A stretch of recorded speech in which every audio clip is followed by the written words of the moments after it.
In the name of the Father, Father, and and of of the the Son, Son, and of the the Holy Spirit. Amen. Spirit. Amen. God, our Heavenly Father, we entrust ourselves to you today and acknowledge you are our Heavenly Father and that you provide for your children.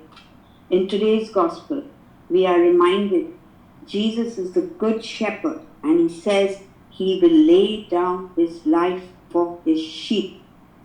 There is nothing we can do to earn this God's mercy and love because God loves us first. Our response is to listen for God's voice, to follow where God leads us, to be one flock under one shepherd. The love that God gives us is the self-sacrificing love of the cross.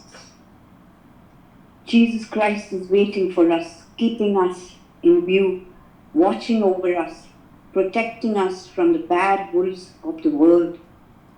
With faith and love in God, let us pray. This is for all my people who are right now in this pandemic and are frightened that Jesus is there. Our Lord, we pray for this grace today to look at our lives and see your mighty hand and the moments of your great miraculous providence in our own life.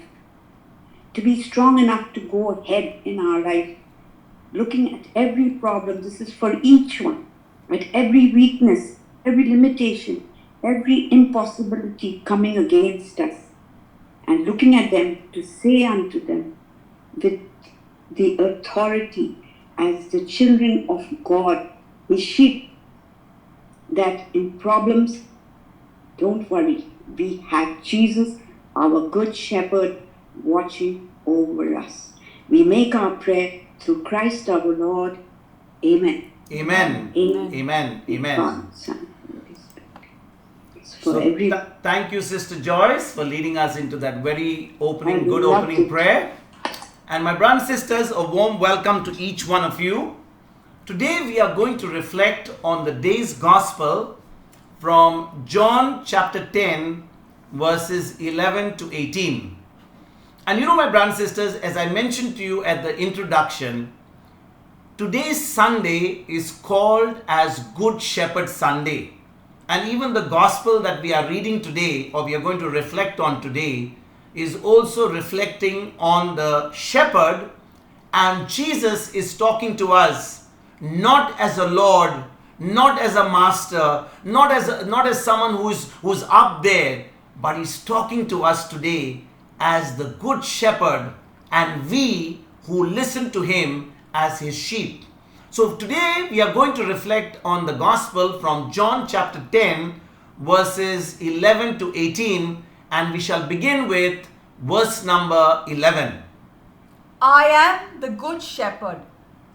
The good shepherd lays down his life for the sheep. The Lord is saying, I am the good shepherd. And he says, because he is a good shepherd, he says, I lay down my life for my sheep. You know, sisters and brothers, before we even go to this gospel or go to this passage from 11 to 18, I want to take you back to the beginning of this passage. That is John chapter 10, verses 1 to 5. Jesus had given a parable of the sheep and the shepherd, and he was talking between John chapter 10, verses 1 to 5. But the disciples did not understand this parable. They did not understand the parable. In fact, if you read, we are not going to read verses 1 to 5 in detail, but if you read verse number 6, you will see that the verse number 6 says, can we read verse number 6? John chapter 10, verse number 6. Jesus used this figure of speech with them, but they did not understand what he was saying to them. So Jesus gives them a parable of the shepherd and the sheep in chapter 10, verses 1 to 5, but they don't understand. So what does Jesus do? From verses 7 to 10, he begins to explain this parable to them. And now in John chapter 10, verse number 1, Jesus explains to them and he says, he is the door. In chapter 10, verse number 1, he says he is the door. And here in verse number 11, he explains that he is the shepherd of what he said to them in verses 2 to 5. So why does he say to them he is the door? You know, my sisters and brothers, every house that we have or every room that we have has always got a door for us to enter and for us to depart from that place. So unless there is a door, you can never enter that particular place. Imagine there is a big house, a beautiful mansion, a beautiful palace, but there is no door to enter that palace. What is the use of that palace? Are people going to climb up on the roof and enter, or are they going to dig a tunnel and get inside? There needs to be a door. And Jesus is saying he is that door who, when you enter through Jesus, you can enter into the life of God. You can enter into green pastures. You can enter into the life that God has promised you and me. And you know, my sisters and brothers, the one who's going to lead us through that door is Jesus himself. And he is not a one who just allows us to enter the door. He says, I'm going to lead you to that door. And that's why he says, I am the door. And at the same time, I am also the good shepherd who lets you pass through that door, so that I'm going to take you to greener pastures. I'm going to take you to the abundant life. I'm going to take you to the life that, only I can give you. Nothing in this world can ever give you. Okay. So how can someone really say that someone is really a true shepherd? If you go to the next verse, that is verse number 12, you will see, you hear a term called as hired hands. You will see somebody who has been hired to do the job instead of the good shepherd. So how does one really tell who is really a true shepherd and who is a fake shepherd? My sisters and brothers, a good shepherd sacrifices his life for his sheep, whereas a hired hand will run away when trouble comes. Let me say this again. A good shepherd is one who sacrifices his life. He puts himself in danger so that his sheep are protected, whereas the hired hands will leave the sheep, just run away when trouble comes. My brothers, just think about it. The good shepherd is one who's going to put himself in between the danger and his sheep. Can you imagine? See, there is trouble coming in. Immediately the shepherd will go in front, the sheep will be behind him. He will face the trouble, but he will not let his sheep ever face the music, ever face the trouble of that. And my sisters and brothers, a hired hand on the other hand, he will put the sheep in front of him and he will stay back, so that his sheep are the ones who are going to first be attacked. Think about it, my brothers and sisters. When danger comes, ask yourself, the people whom for example, we as parents, we are all supposed to be shepherds of our own family. For example, the father, the mother of our children. When trouble comes, are we going to put our children in front, or are we really going to be shepherds and we are going to face it in front and protect our children? When you come to the church, there are shepherds in the church. Are the shepherds the ones who are really facing all the brunt of the trouble, or are they putting their sheep in front? My brothers and sisters, listen to this very carefully. Pastors or ministers or priests, whatever you call them, leaders in the church, who know the truth of God's word, they have received the revelation and the secrets of the kingdom. They have been commanded to speak the truth, but they won't speak it because of fear of rejection. They are the hired hands. They are not the shepherds. Let me say this again. The Holy Spirit is teaching us something beautiful here, very practical. Somebody who has been given the truth of the kingdom. They have been given the secrets. They have been given the revelation. They have been commanded to speak the truth. They have not been commanded to be politicians. They have been commanded to speak the blunt truth. But they fail to speak the blunt truth because they are afraid of being rejected.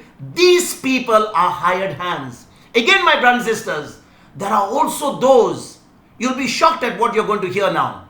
There are those who are holding positions of shepherd in the church. There are people who are holding leadership in the church. But unfortunately, they don't even know the chief shepherd themselves. They don't have a relationship with the shepherd themselves. They're only carrying out religious practices. They're only carrying out dead works. they are also hired hands. They are a liability to the kingdom of God. Please understand, my brothers and sisters, this is the Lord himself speaking. This is, the word of God tells us very clearly who is a shepherd and who is a hired hand. A hired hand is always not going to face the danger, is not going to face the challenges. Right now, my brothers and sisters, you must understand that when Jesus talks about being the good shepherd, he himself decided to go in front. Remember when Judas and all those Roman soldiers along with the Pharisees came in the Garden of Gethsemane. They came there and they said, we want Jesus of Nazareth. And all the disciples were there. Jesus steps in front and he says, let these others go. If you were looking for me, I am the one. You can take me.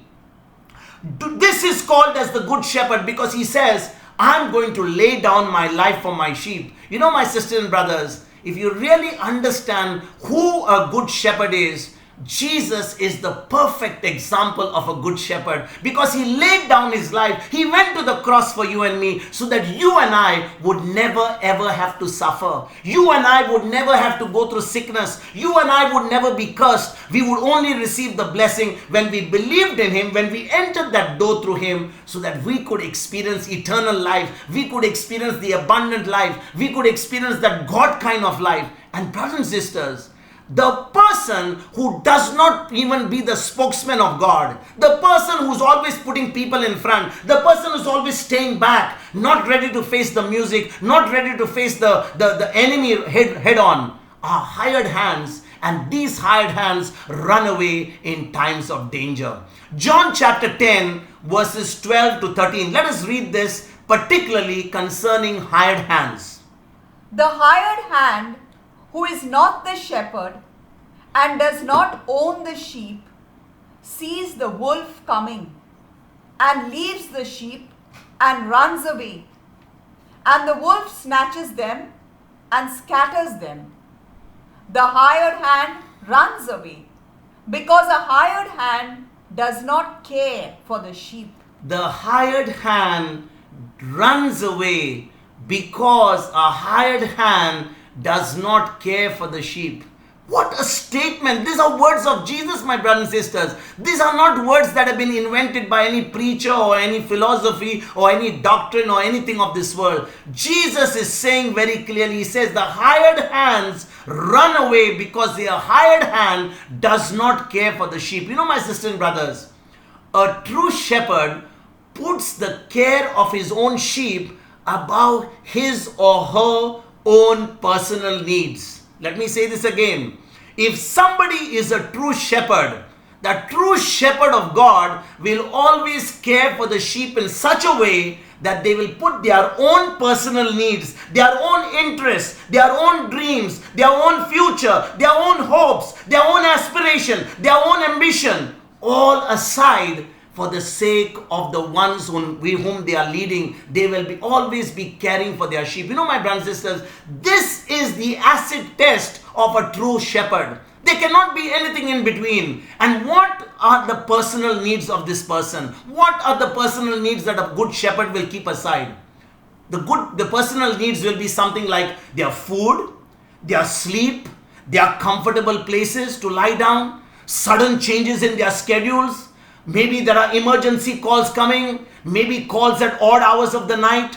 My brothers and sisters, all these things are things that they put aside in order to reach out to their sheep. Of course, Jesus did all these things in his life for us, and that's exactly what my brothers and sisters, 2 Corinthians chapter 5 verse 21 tells us. 2 Corinthians chapter 5 verse 21 tells us how Jesus really became our good shepherd. He took everything that was due to his sheep so that you and I could stand before our God and receive the complete package of the life of God because Jesus became our substitute. Let us read 2 Corinthians chapter 5 verse number 21. For our sake he made him to be sin, who knew no sin, so that in him we might become the righteousness of God. Sisters and brothers, Jesus made us the righteousness of God by taking upon himself the judgment that was due to us for our sins. He took the whole judgment of God. He took the punishment of God. He took the sickness of God. He took everything that was due to us because of our sins by taking the sin upon himself, so that you and I who believe in him would not be judged anymore. You know, my brothers and sisters, he got to the front line so that you and I would be protected and you and I would be saved. That is really a good shepherd. You know, my sisters and brothers, today, in today's world, a true pastor will do the same thing for the people who are in his own congregation when they themselves are connected to the chief shepherd Jesus, and they are constantly hearing the voice of the good shepherd all the time. Remember, if somebody is in leadership in the church today, we call them pastors, we call them ministers, we give them different titles. These also, like Jesus, will do the same thing to their congregation, to their people, to the sheep that are entrusted to their fold. If they themselves are connected to the chief shepherd Jesus and they are constantly in relationship with him, they are in constant fellowship with him, they are constantly hearing his voice. You know, my brothers and sisters, those who are shepherds only for the money, they run away when danger comes. Think about it for a moment. There are so many shepherds today, when they don't see any money coming in, they don't see the benefits coming in, they just run away, they lose interest, they are not interested in their congregation, they are not interested to see anybody. Brothers and sisters, the reason why this happens is because they never ever cared for the sheep. That's exactly what Jesus says. They never ever cared for the sheep. It was all about them. You know, the moment it is all about you and me, can you ever be a shepherd? Can a parent? I know you mothers, all you mothers. I know my wife is a mother to our children. I had a mother myself, and I've experienced a mother who has even sacrificed her sleep. Even when you mothers are not well, you have actually stayed and burned the midnight oil in order to look after your children. And you know, my dear brothers and sisters, being mothers, being fathers, particularly mothers, you have cared for your children. You have cared for the sheep that were entrusted to your care, in spite of, all the things that you yourself have gone through. It's never about you, my parents, brothers and sisters. It's never about us if we are supposed to be good shepherds or good pastors to our children. And pastors who are not in it for the money. Listen, pastors who are not in it for the money are not good shepherds at all. They are never true shepherds at all, because for them it's all about the money. If they are in it for the money, that means they are never good shepherds. That's what Saint Peter says in 1 Peter chapter 5 verse number 2. I think it's 1 Peter chapter 5 verse number 2. Saint Peter is talking about those who really are shepherds and those who love money. To tend the flock of God that is in your charge, exercising the oversight, not under compulsion, but willingly, as God would have you do it, not for sordid gain, but eagerly. You know, my brothers and sisters, those who are pastors, those who are really excited to have people under their care, those people who are sharing the truth of God's word, not for personal gains, not for the benefit of what they are going to get, not because of all the, the fame and name and all the wealth that they are going to get, but they are truly listening to the good shepherd. The ones who are truly doing what God has called them to them, these are the ones who are really true shepherds. And my sisters and brothers, let me tell you something which will again shock each one of you. This particular pandemic which has gripped the whole world has exposed the true pastors and the fake pastors who are curled up in their couches, not willing to step out for fear of their lives due to the pandemic to check on the welfare of their congregation. Let me say this to you very clearly. This pandemic, when people are struggling, in fact, even some of them are not even getting a meal to eat in their house because they are not having access. Some of them have lost their jobs. Some of them have lost their finances. Some of them have lost their loved ones. There is no transport for them to leave the house. There is no good health for them. And they are starving because there is no food and water. They have not been able to pay their bills. They have not been able to pay their electricity bills. They have not been able to pay their rents. They don't have food to eat.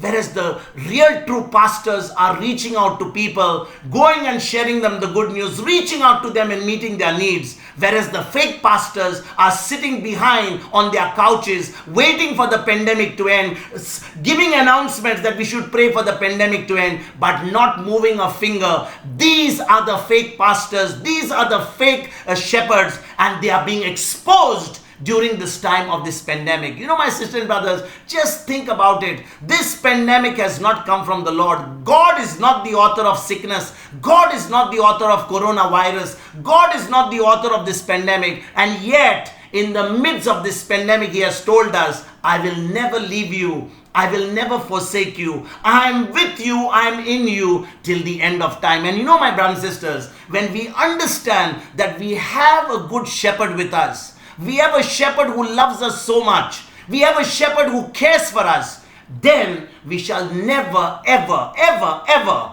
ever try to go anywhere else, because this good shepherd, he is always looking for our welfare. He's looking to take us to green pastures. He's still looking to take us to places where we can experience the abundant life. But are we coming to Him? Are we coming to His word? And those who do not know, are they being told the truth? This is a question that we need to ask ourselves today. John chapter 10 verses 14 to 15. I am the good shepherd.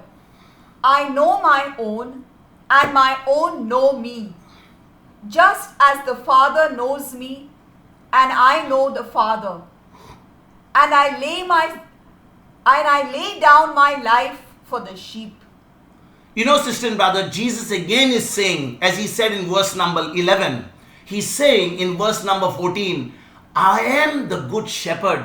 I know my own, and my own know me. You know, sister and brother, Jesus was continuing to explain this parable, which He started in John chapter 10 verses 1 to 5.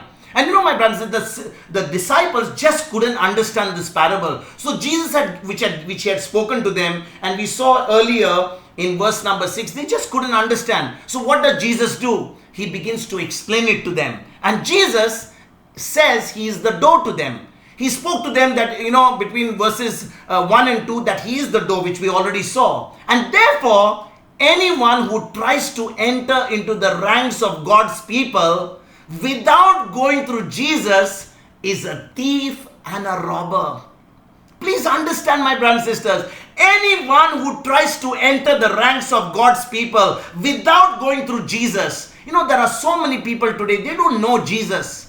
They don't know Christ. They know religion. They have heard about somebody called Jesus, but they don't know the good shepherd. They have no relationship with Him. And yet they are managing the ranks of people. These are the thieves. These are the robbers. They don't have any relationship with the good shepherd. What are they going to give to their sheep? And therefore, Jesus says here, the one who comes not through the door is a thief and a robber. Where did He say this? John chapter 14 verse number 6, He says, I am the way, I am the truth, and I am the life. No one can come to the Father except through me. Which means, if you are not entering into God's presence through Jesus by believing in His word, then surely we can never enter the presence of God. And at the same time, because we are physically coming and showing ourselves there, and we don't know the shepherd, these people, Jesus calls them, they are thieves and robbers. And you know, my sisters and brothers, we saw earlier that Jesus had actually, you know, the disciples had not understood the parable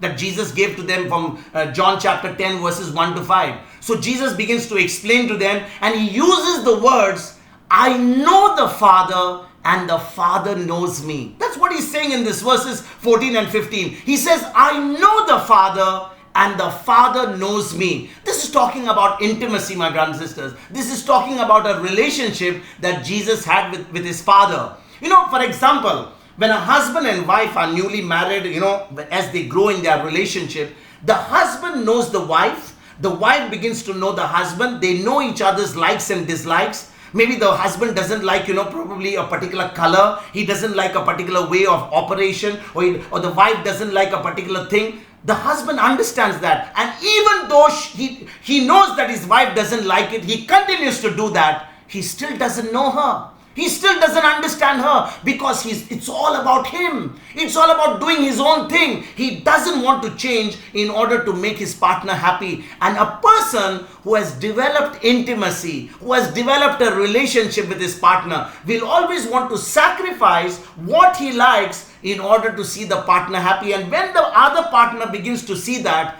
that brings about intimacy, that brings about a relationship, my brothers and sisters. In the same way, Jesus used to spend a lot of time with his heavenly Father. You know, sisters and brothers, think about it.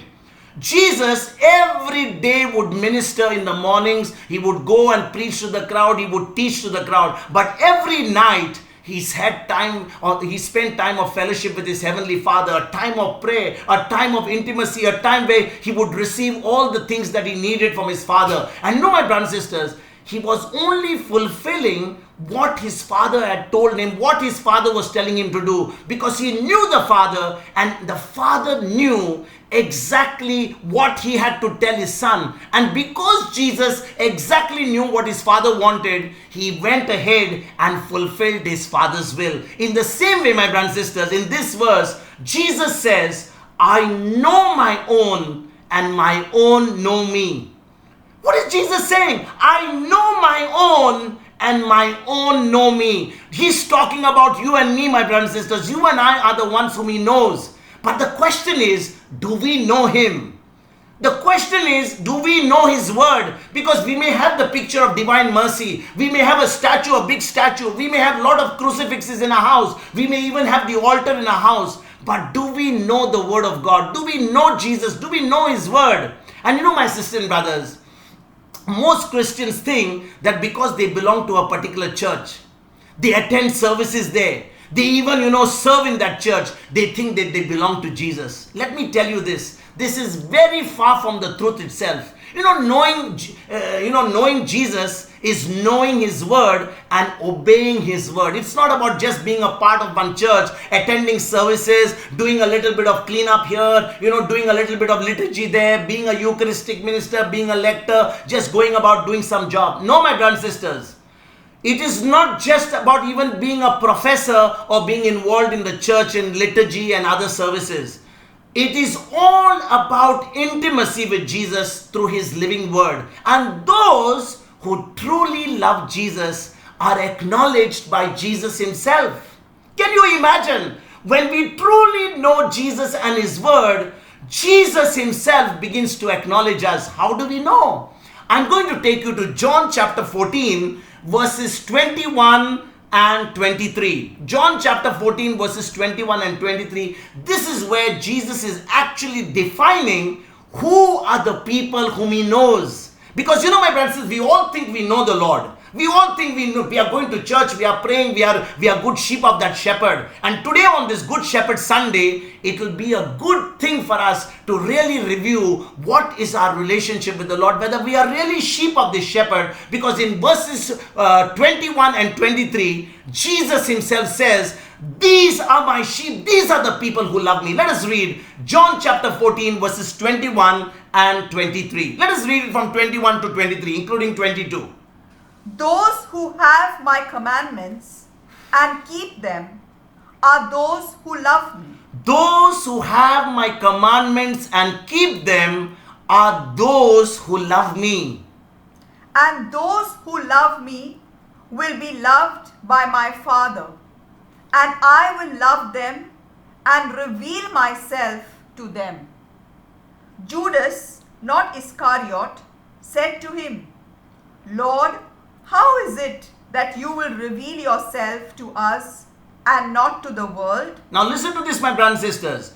There is a disciple there of Jesus, not Judas Iscariot, the other Judas, and he's asking Jesus, Lord, you are saying that, when we keep your commandments, when we love you, you will reveal yourself to us. How is that you will only reveal yourself to us and you will not reveal yourself to the world? Is this something different, that you're going to reveal only yourself to us and you will not reveal yourselves to the world? Now listen to this, what Jesus says in verse number 23. Jesus answered him, those who love me will keep my word, and my Father will love them, and we will come to them and make our home with them. What an awesome promise, my brothers and sisters. Jesus is saying, those who love me will keep my word. You know, he's not saying those who love me go to church. Those who love me pray a lot of prayers. Those who love me are very good, have good relationship with the priest in the church. Those who love me are very well known in the church circles. Those who love me are not the people who are always serving or all in front of the mic or always, Eucharistic ministers and those who are serving in different ministry. No. He's saying those who love me will keep my word. They are the ones who obey my word. And then he gives us the promise. He said they will do this, but I'm going to give you a promise, he says. My Father will love them and we will come to them and we will make our home in them. Who are them? The Father, the Son, and the Holy Spirit. The Holy Trinity will take complete possession of us, my brothers and sisters, when we obey His word. You know, my brothers and sisters, listen to this. It's such an awesome promise when we obey the word of God, when we make the word of God our final authority. You know, when we love the Lord in truth, so that our actions bear that out. You know, our actions show that we really love the Lord. Jesus will reveal or manifest Himself to us. What a beautiful promise. You know, when we truly love the Lord, it will show by our actions, by the way we behave, by the way we conduct ourselves. It will be so clearly apparent to our sight or to our understanding, because the moment we begin to obey God's word, the Spirit of God will take control of us. The Father, the Son, and the Holy Spirit will completely take possession of us. And know, my brothers and sisters, a failure to have Jesus revealed to us is a declaration that we don't really love Him the way we should love Him. Let me say this again. If Jesus said, if only those who love me will obey my word, which means when we obey His word, we are telling Jesus we love Him. And failure to love His word is only saying to Him that we don't love Him. It's as simple as that. And you know, my brothers and sisters, it's very important to note that loving Jesus isn't revealed to us by keeping the Old Testament law. People today in the church, even in the New Testament church, they believe, oh, I must go to Sunday church. I must hear the mass. I must say my rosary. I must say my prayers. I must do my grace before meals. They are operating according to the law. You know, the moment you have Christ on the inside of you, every moment of your life is a life of thanksgiving. The word thank you comes out of your mouth every single moment. So you don't need to find periods of just when you see the food, I say thank you. Or when I go to the church, I say thank you. My whole life is a life of gratitude, because the Holy Spirit in me is completely possessed me and overtaken me. And you know, my brothers and sisters, you know, in the Old Testament laws, they were very oppressive. They were a set of commands that nobody could keep. And Jesus said, those who truly love Him would keep His commands. Those who love Him would keep His commands. So what are His commands? What are the commands of Jesus? Is it don't rob, don't steal, go to church, don't tell lies, don't rob somebody? Are these the commands He's talking about? Let me show you what are the commands that Jesus was talking about. 1 John chapter 3 verse number 23. 1 John chapter 3 verse number 23 is the command that we should listen to. And this is His command, that we should believe in the name of His Son Jesus Christ and love one another as He gave us commandment. So brothers and sisters, it's very simple. The command is very simple. What is the command? The command is to believe in the Lord Jesus Christ, to love one another. And you know, when we love one another because we have a relationship with Jesus, we are proving to Him that we are keeping His command. Now let me ask you a simple question. When I say I love somebody, does it mean that because I'm smiling at them, I'm talking to them nicely, I give them breakfast, I give them snacks, I give them burgers, I'm always giving them a ride in the car? Is that because I really love them? That's only a tip of the iceberg, my brothers and sisters. The real person who loves one another is a person who will always tell the other person and share with them the truth of God's word.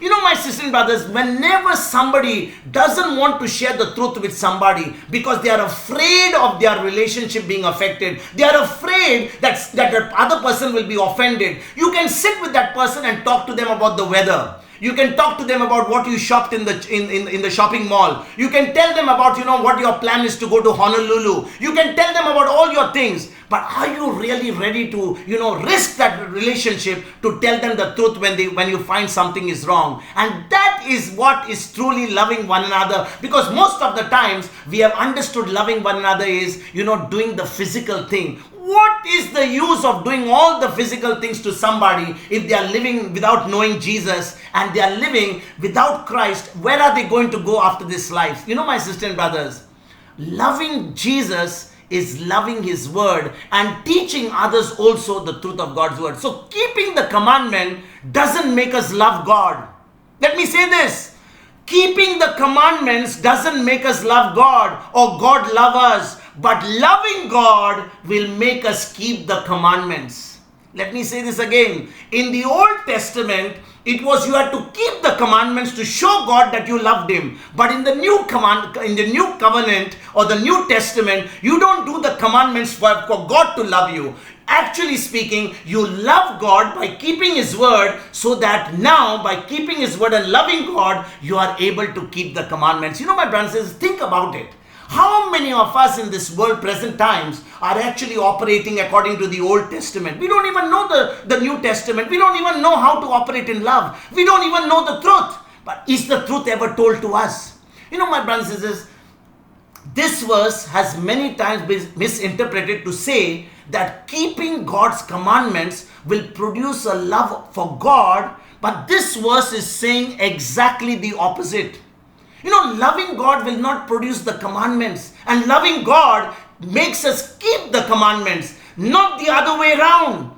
But brothers and sisters, those who think that if they do what is right, then the Lord will love them in return, are missing the greatest truth of Jesus, the truth that Jesus, the Good Shepherd, is presenting to us here. He says, when you love me, when you obey my word, the love of God will be perfected in you. Now this love that you have received from the Father will help you to love God in return, and will be able to give you the boldness, because the Spirit of God will give you the boldness to share the truth with everybody. That is the truth, my brothers and sisters. Jesus is the door to God's household. He's the door to God's sheepfold. And Jesus is the Good Shepherd, and we are that sheep. And He gave His life for us to save us. That's what it says to us in John chapter 10 verse number 18. He says He gave His life for us so that we could be saved. My brothers and sisters, the key to Jesus' success. What was the key to Jesus' success? The key to Jesus' success was that He not only knew the Father, but the Father also knew Him. Think about it, my brothers and sisters. Jesus says, I know the Father and the Father knows me. Let us ask ourselves this question. Do I really know Jesus? Do I know Him as my Good Shepherd? Do I really know His word? Am I getting instructions from Him? Or am I doing what He says, she says? Somebody says to me something today, tomorrow somebody else will say with a bigger title and with a bigger collar, then I will follow that person. Whatever is convenient to me, I will follow. My sisters and brothers, the word of God is the truth. It will never change. And therefore, when we come to the word of God and we do what the word says, we are really making Jesus the Good Shepherd. Sisters and brothers, the Father knows each one of us completely. But it's only when we know Him and what He has done for us and in us that we will see His will come to pass in our life. It doesn't happen automatically. My sisters and brothers, please understand this truth. Many a times, because we people have never opened the Bible, we have never read the Word of God, we have never studied the Word of God, we have grown up being told day in and day out, every Sunday, something from the pulpit. We have just accepted that as gospel truth. But my sisters and brothers, this Bible, the holy word of God, has not been closed for anybody. It's only because we have not had the interest to open it and study it and ask the Holy Spirit to teach us. That's the reason we are not able to study the word of God. But when we really strive to study the word of God, when we really ask the Holy Spirit to give us the revelation and help us to reach out to Him, this God is going to open it for us. And therefore, at this point in time, I'm going to introduce you to someone by the name of Flavia. Flavia has experienced the miracle of God in her life. She has experienced the power of God in her life. She has seen the glory of God in her life. This is a girl who didn't even know how to read just to read and write. She has not studied much. But today, the Holy Spirit is basically helping her to read the Bible, is helping her to understand the Bible. Flavia, I want you to unmute yourself because you're going to share your testimony right now. You can unmute yourself right now. You're a co-host. Please come onto the screen. Flavia, are you there? Yes, brother. Yes. Yeah, go ahead, Flavia. Please share your testimony. Tell us what the Lord has done in your life. Yes, sir. Yes, sir.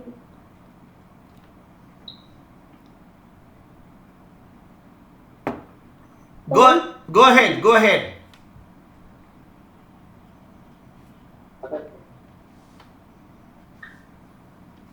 Praise the Lord. Praise the Hello, Lord. my name is Flavia. I'm from Mumbai. There are so many things that have happened during the lockdown.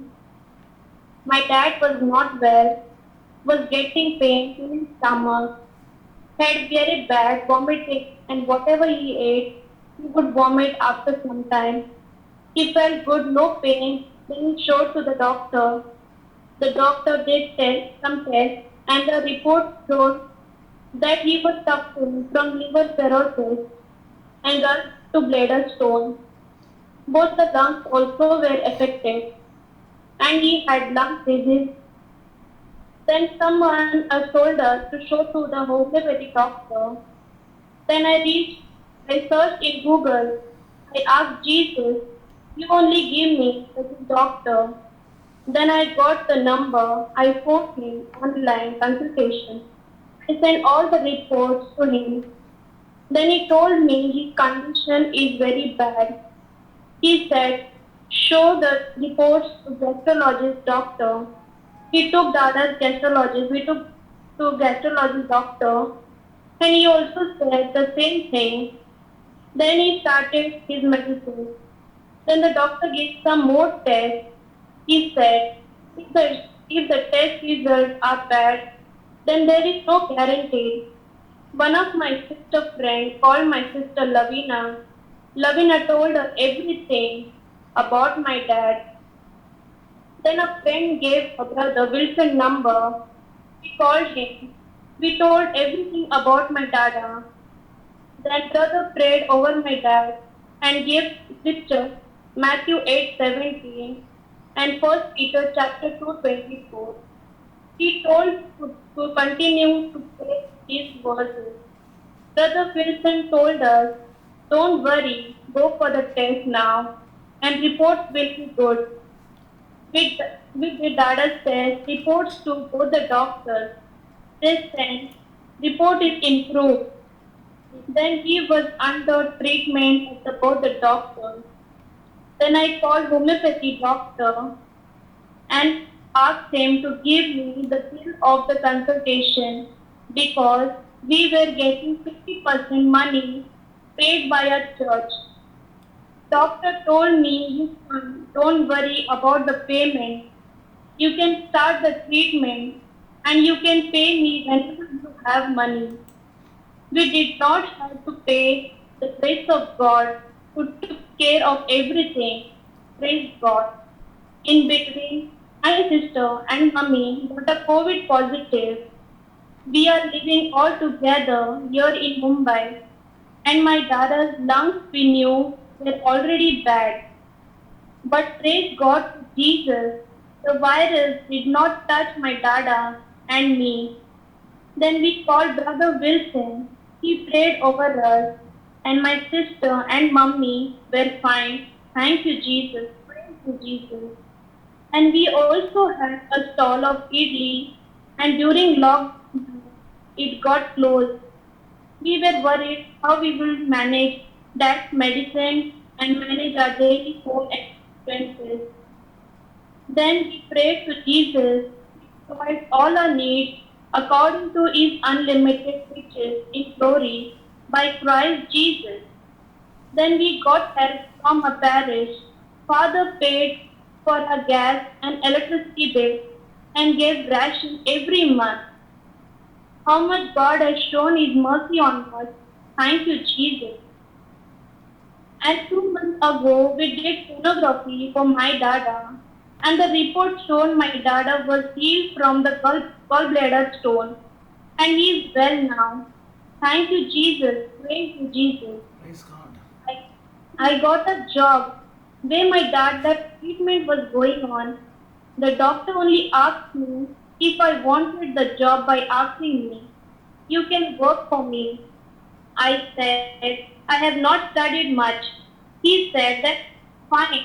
You can join and work for my hospital." And I'm working there now, 2 months of praise and thanks to Lord Jesus. I have not studied because of my family issue and finances, so I could not read anything much. But when I started reading the Word of God, telling the Holy Spirit, "You are my best teacher. Please teach me your word and give me understanding." Now I can read the Word of God so much better and I can understand so nicely. Thank you, Holy Spirit, for teaching me. Thank you, Jesus. Praise you, Jesus. Thank you so much, Brother Wilson, for teaching us the truth and the praying over me and my family. Thank you, Jesus. I love you, Jesus. Praise you, Jesus. Thank you, Brother, so much for everything, Brother. Thank you, Jesus. Thank you, Flavia, for sharing your testimony. That is really the presence of the Holy Spirit. He is your best teacher. He is the one who has shown you His glory when you couldn't read, you couldn't go to school, you couldn't study, but the Holy Trinity, the Holy Spirit became your best teacher, and now He has taught you how to read. He has taught you how to understand the Bible. He has helped you now to not only understand the Bible, but now He has given you so much of blessings in your life. Isn't that wonderful? Yes, Brother. Yes. Praise God, praise God, praise God. Thank you so much, Flavia, for sharing your testimony. Thank you. Thank you. You know my brothers and sisters, this is the glory of God. This is where exactly the Holy Spirit, when He takes control, when we really surrender to Him, there is nothing that the Holy Spirit cannot teach. Here is an example of this child, of this child of God, Flavia. She has not studied. She has never seen, she could never have got a job. But look at the love she shared. Look at the way she conducted herself. The Lord gave her supernaturally a job. Now for the last 2 months she's working. Every member of her family, including her father, when it was a hopeless case, there's been healing taking place. And now she has been studying the Word of God. She couldn't read normally. She couldn't study. She couldn't go to school. And here the Lord has been teaching her the Word of God. She's reading the Word of God. She has just shared her testimony. Can anyone understand that she is a person who didn't know how to read and write could actually write and say this? This is only the Holy Spirit work. You know, my sisters and brothers, this is the Good Shepherd. This is our Good Shepherd. And when we have the Good Shepherd with us, there is nothing that the Good Shepherd cannot do for us. And this shows us that our Lord is truly the shepherd of His people. Did she go to anybody? She has only gone to the Holy Spirit. The Holy Spirit has been a teacher. She said to the Holy Spirit, "You are my teacher. You teach me the Word. You make it easy for me to understand." And now she's reading the Word. The Holy Spirit is a teacher, and He's really proving. John chapter 14 verse 26. Jesus said, when the Holy Spirit comes, He will teach you everything and He will remind you everything. This is the glory of God. I would like to, give glory to God, and I want to thank this precious child, Flavia, for sharing her testimony today. Let us go on to John chapter 10, verse number 16. I have other sheep that do not belong to this fold. I must bring them also, and they will listen to my voice, so that there will be one flock, one shepherd. There will be one flock and one shepherd. My brothers and sisters, this is talking about the Gentiles. This is talking about the people who don't know Christ. And until this time, when Jesus was talking this, the Gentiles were not members of God's chosen people because they had to be converted to Judaism. The Jews thought that they were the chosen people of God. Anyone who was not a Jew was supposed to be a Gentile. They were actually not considered part of God's kingdom. God hated them. That's what the Jews thought. And the Jews, who were the chosen people of God, thought that, everybody else would be lost and they would be the only ones who would be saved. And what does Jesus do? Jesus would now begin a new order. The church he would begin, and that would be made of men and women from every race, from every nation, from every culture, from every language. They would not only be Jews, they would be from every part of the world, right from the North Pole to the South Pole, right from the East to the West, because Jesus now united the whole world because he died for the whole world. Again, my brothers and sisters, because Jesus came and died for the whole world, there would not be two types of Christians. One would be the Messianic, those who belong to the Messiah, Messianic Christians, and the others would be Gentile Christians. No. It's not that, because you are a Christian today, because you come from India and those people were the Jews, they are different people. Or the people who are in Australia are different Christians. Those who are in Canada are different Christians. Those who are on the North Pole are different Christians. Those on the South Pole are different Christians. They are all united under one Lord, under one shepherd. And all those distinctions are lost in Christ Jesus. My brothers and sisters, now we are all simply Christians. How do we know? Galatians chapter 3 verse 28, St. Paul says this so beautifully. Let us read that. He talks about, we are all united as one under the lordship of Christ, the good shepherd. Galatians chapter 3 verse number 28. There is no longer Jew or Greek. There is no longer slave or free. There is no longer male and female. For all of you are one in Christ Jesus.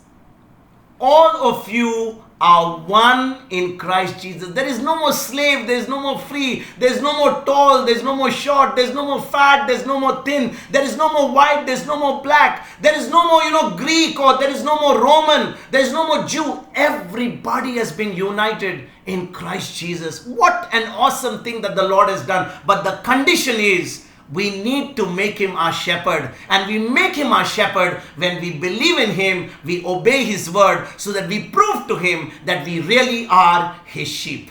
Verse number 17. For this reason, the Father loves me, because I lay down my life in order to take it up again.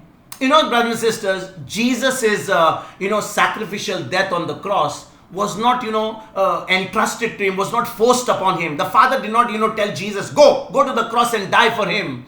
Jesus himself chose to do this because of his great love for you and me.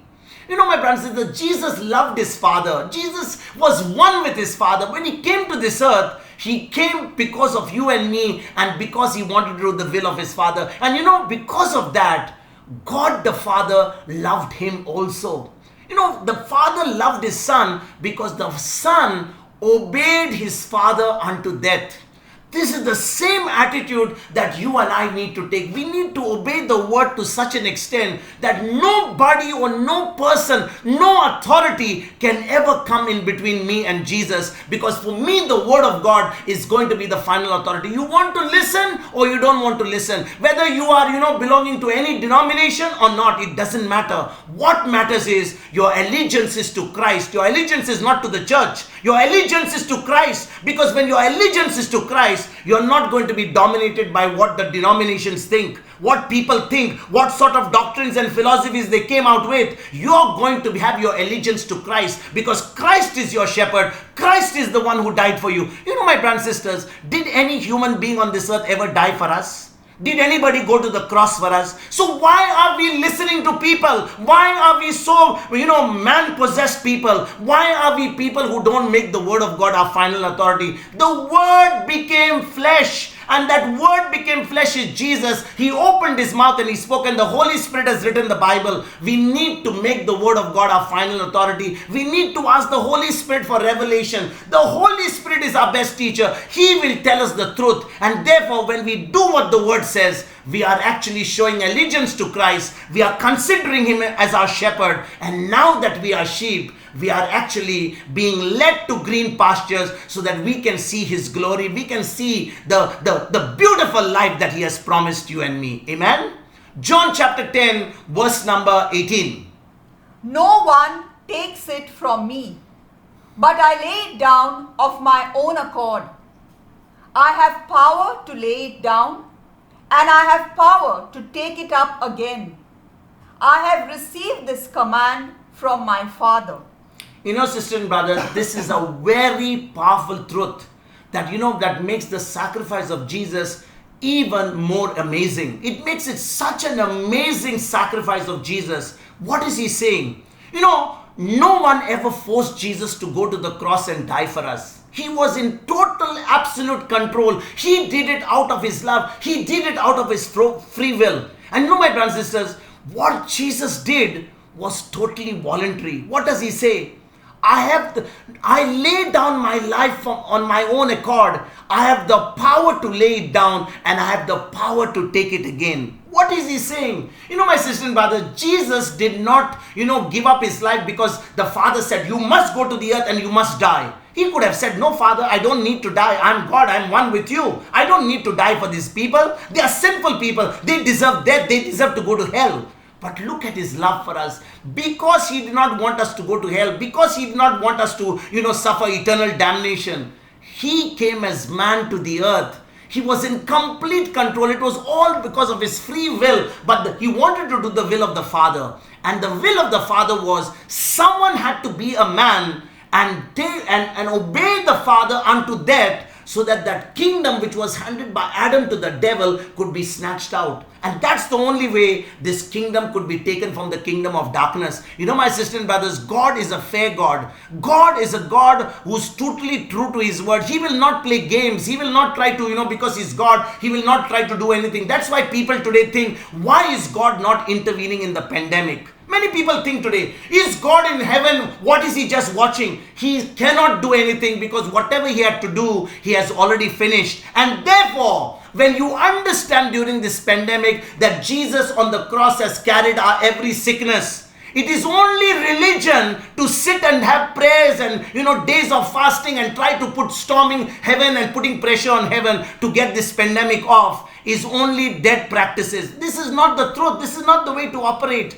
In spite of the pandemic, you and I have been given supernatural protection. You and I have been given the immunity through the blood of Jesus. And when we understand that, nothing can ever touch us. That's why Jesus said, I have the power to lay down my life. I have the power to take it up again. My brothers and sisters, when Jesus was on that cross of Calvary, Jesus was not killed by the Roman soldiers. The devil couldn't kill him. Jesus himself gave up his ghost. Jesus himself gave up his spirit. Let us go to Luke chapter 23, verse number 46. Then Jesus, crying with a loud voice, said, Father, into your hands I commend my spirit. Having said this, he breathed his last. My sisters and brothers, you will see that Jesus gave up his spirit. Jesus gave up his spirit. No one took Jesus' life from him. They couldn't do it. He gave his life for us. He gave his life for you and me because that was the cost that had to be paid. That is what it says in John chapter 10 verse 18. He gave his life for us.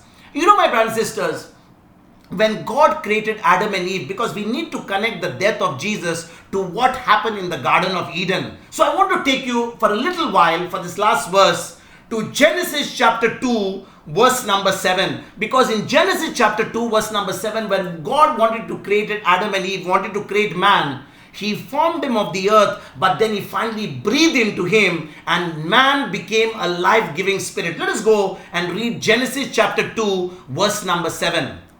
Then the Lord God formed man from the dust of the ground and breathed into his nostrils the breath of life, and the man became a living being. Now, brothers and sisters, what did God do? God created man from the dust of the earth. Means he used his hand and he formed man from the dust of the earth, but eventually he breathed into his nostrils and the breath of life, and man became a living being. If you go to Genesis chapter 1, we read that God created man from himself. He created man from himself. Here we read in this particular verse in Genesis chapter 2 verse 7, we read that man was formed from the dust of the ground. So which is true? There he formed man from himself. Here he formed him on the ground of the earth. It's both, my brothers and sisters. God created us as a spirit. He created us as a spirit. That is what we really are. We are not really this body of us, because once the person dies, it's a dead body, but the real person is the spirit. That is what, what God really is. John chapter 4 verse 24. And that's who we really are. That we must understand. We are not just human beings. We are spirit beings. And the spirit is what gives life. Then what did God do? Then from the ground, God made a body for us to live in, and God breathed into our nostrils. He breathed the breath of life. That is the Spirit of God. So our spirits were created, but our bodies were formed from the dust of the earth. Please understand, my brothers and sisters. You must understand that we have only been formed on this earth, this physical body which belongs to the earth. But actually speaking, we have come from the Lord because He breathed into us His breath of life.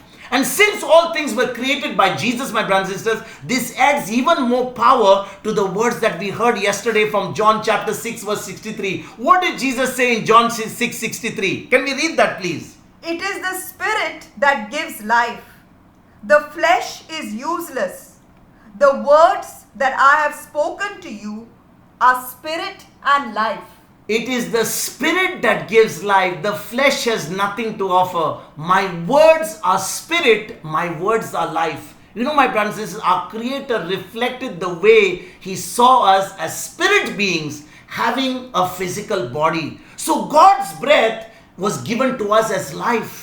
God's breath itself was breathed into our nostril, and that is the life of God that we have. He blew His spirit into us and created our spirit. He created us as spirit beings. That's what it says even in John chapter 4 verse 24. He put Himself inside a man. That is why we are God-possessed people, my brothers and sisters. It is the spirit that gives life. And therefore, my brothers and sisters, when Jesus died on the cross and Jesus breathed out His life on the cross, He gave up that same spirit on the cross which was given to us. But now that spirit was contaminated. It was because it was affected, and Jesus had to give that spirit by dying our death, so that now by believing in Him we could receive His born again spirit. We could receive the Spirit of Christ within us, and we could be created as brand new creatures. That is the beauty of all this.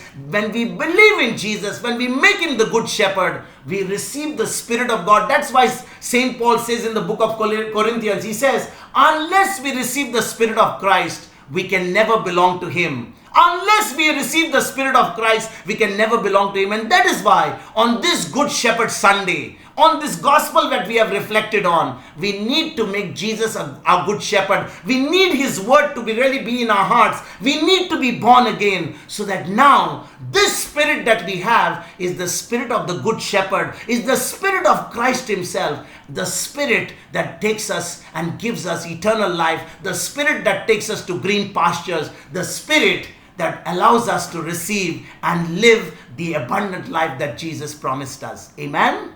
Let us pray. Sister Joyce?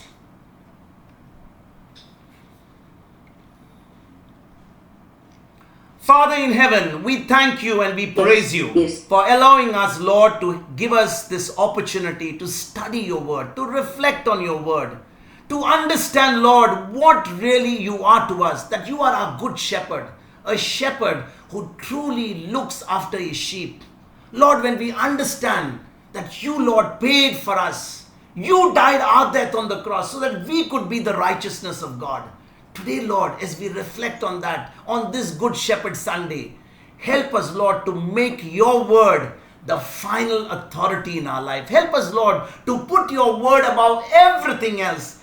Help us, Lord, by obeying Your voice, by making You our shepherd. In turn, Lord, to be shepherds to the people whom You will entrust to our care. Because without You being our shepherd, without we making You the shepherd, Lord, without we being Your sheep, we can never be sub-shepherds to the people who are entrusted to our care. Help us, Lord, through this intimacy, through this relationship that we have through Your word and through the Holy Spirit, to grow in our intimacy with You, so that, Lord, whatever You teach us can help us to grow, to become the shepherds to the people who have not experienced Your love so far. And for this, Father, for this great privilege, we thank You and we praise You, Father, in Jesus' mighty name. Amen.